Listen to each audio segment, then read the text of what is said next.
અંકલેશ્વરમાં હૃદયદ્રાવક ઘટના સામે આવી છે, જેમાં નવા બોરભાઠા ગામના 22 વર્ષીય યુવાને નર્મદા નદીમાં છલાંગ લગાવી આપઘાત કરી લીધો છે. યુવકનો મૃતદેહ વિકૃત હાલતમાં મળતા વિસ્તારમાં શોકની લાગણી ફેલાઈ છે.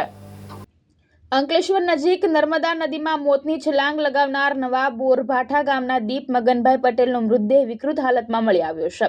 દીપ પટેલ MScના અંતિમ વર્ષમાં અભ્યાસ કરતો હતો અને સાથે નોકરી પણ કરતો હતો.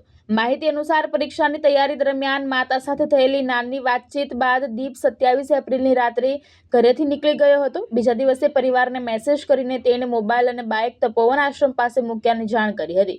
પરિવારજનોએ શોધખોળ હાથ ધરતા સ્થળ ઉપરથી મોબાઈલ અને બાઇક મળી આવ્યા હતા, પરંતુ દીપનો કોઈ પત્તો મળ્યો ન હતો. બાદમાં જૂના બોરભાઠા બેટ ગામ નજીક સ્મશાન કિનારે ડીકમ્પોઝ હાલતમાં મૃતદેહ મળી આવ્યો હતો. પરિવારજનો દ્વારા કપડા ઉપરથી ઓળખ કરવામાં આવી હતી. અંકલેશ્વર A ડિવિઝન પોલીસ દ્વારા સમગ્ર મામલે વધુ તપાસ હાથ ધરવામાં આવી છે. ધર્મેશ રાણા, દ્રષ્ટિકોણ ન્યૂઝ, અંકલેશ્વર.